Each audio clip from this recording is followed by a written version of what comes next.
Police అంటే police story సినిమాల సాయి కుమార్ లెక్క ఉండాలి. పోకిరి సినిమాల ఆశీష్ విద్యార్థి లెక్క కాదు.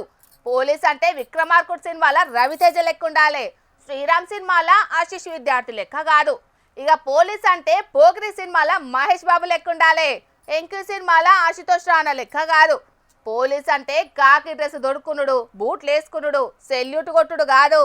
నేరాలను కంట్రోల్ చేసుడు, నీతి నిజాయితీగా ఉండుకుంటా, అవినీతి అంటకుంటా, చట్టానికి లోబడి పని చేసుకుంటా, ప్రజల నమ్మకాన్ని గౌరవాన్ని పొందినోళ్లే అసలు సిసలైన పోలీసులు.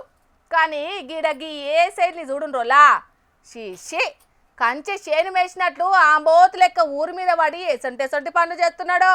నిజాయితీ గల పోలీసులు ఆడోళ్లను చిడాయించే బద్మాష్ గల ఈపులు సాఫ్ చేస్తుంటారు. నిజాయితీగా పనిచేసే పోలీసులు ఏకాంతంగా ఉన్న జంటల ఫోటోలు వీడియోలు తీసి బ్లాక్ మెయిల్ చేసేటోళ్ళ తిక్క కుదురుస్తుంటారు. నిజాయితీ గల పోలీసులు బెదిరించి పైసలు వసూలు చేసే రౌడీలకు హడలు పుట్టిస్తుంటారు. కానీ పల్నాడు జిల్లా మాచర్ల నియోజకవర్గం పరిధిలో పనిచేస్తున్న గీ ఏఎస్ఐ సారు పోలీస్ వృత్తికే కలంకంగా మారి ఆ వృత్తికే మచ్చ తెచ్చిండోల్లా. అగో అర్ధనగ్నంగా కూర్చొని తాగిన మత్తుల ఎట్లా జోగుతున్నాడు చూడుండ్రి.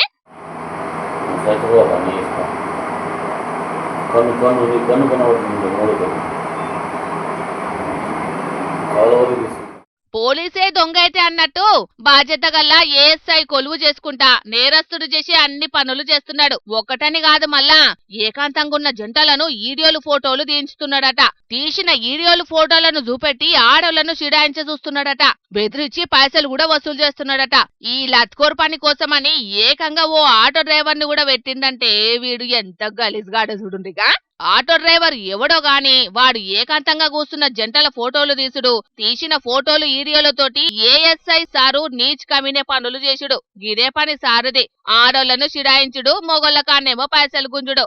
ఏకాంతంగా జంటలు కనబడుడు పాపమట. ఇదివరకు అట్లా ఇసొంటి దారుణాలు చాలా చేసిండ్రట. అంతేకాదులా ఈ దారి తప్పిన పోలీస్ డ్యూటీ చేస్తున్న పోలీస్ స్టేషన్లనే ఇంకో ఎస్ఐ సార్ కూడా అచ్చం గిదే బాపతట. ఈల పాడు పనుల గురించి సోషల్ మీడియా కోడై కూస్తున్నది. గిదే ముచ్చట జిల్లా ఎస్పీ దాకపోతే సమాచారం అందింది. విచారణ జరిపి చర్యలు తీసుకుంటామని చెప్పిండు సారు. చూడాలి మరి భక్షక భటుడుగా మారిన ఈ రక్షక భటుడికి ఎట్లా బుద్ధి చెప్తారో ఇక పోలీస్ పెద్ద సార్లు.